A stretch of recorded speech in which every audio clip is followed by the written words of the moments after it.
And now, your Storm Team 18 forecast. Weather from where you live. All right, taking a look at the tower cam, you see the clouds coming in for us. It's also raining outside. Temperatures at 65 degrees with that rain falling and that dew point at 62. So even with the cooler temperatures, it's still quite humid outside. That northeast wind at 17 miles per hour, and we'll take a closer look at those winds in a little bit. Right now, temperatures though, upper 60s to low 70s. 70 here in Rochester, 68 up there in Rensselaer, and a 67 for you guys here in Remington. But looking at the winds, already seeing those winds already nearing 20 miles per hour for much of our southwestern counties, as we're seeing those strong winds pushing in from Helene. But look at the wind gust right now, almost at 30 here in Lafayette, 28 miles per hour for wind gust here, 27 miles per hour for wind gusts here in Crawfordsville, and 29 in Attica. So already seeing those gusty winds coming in from Helene as it's approaching our area. But that's not the only thing we have, as unfortunately we have a wind advisory in place for much of the area, as this includes almost all our counties, for 55 miles per hour winds being possible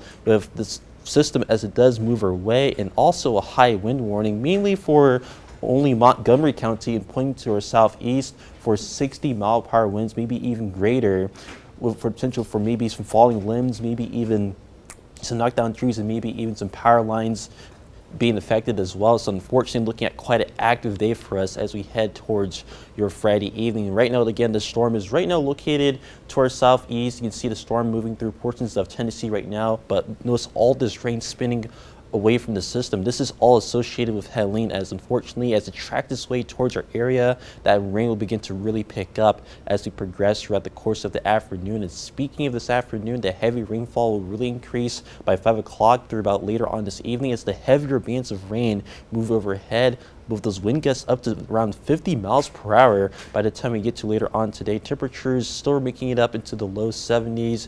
And as we head towards this evening, unfortunately for Friday Night Frenzy, looking quite wet and quite soggy. And like Stacy did mention, there could be the possibility that some games could be either canceled or even maybe even delayed, especially with the rain chances being around, and also the wind as well. The wind will be a major problem coming in tonight. Now as we head towards tomorrow though, rain likely mainly during the second half of the day after a break during the first half. So looking okay for the start of the Purdue game tomorrow, but by the end of it, the rain chances will come right back in our area. Now as we head towards later on this afternoon, this is 2 p.m. Notice again a few showers on our map as the rain lets up a little bit, but watch what happens as we head towards 4 p.m. The rain starts to pick right back up. By 7 o'clock, it's right over our area. You can see the yellows indicating heavier rainfall, and by then the winds will really begin to take over. And by 10 o'clock, still some heavy rainfall, even towards midnight and even past midnight. Still some showers, and maybe even rumble of thunder in our area through about tomorrow morning. And then we get a little break in the action just in time for the Purdue game tomorrow. And then, unfortunately,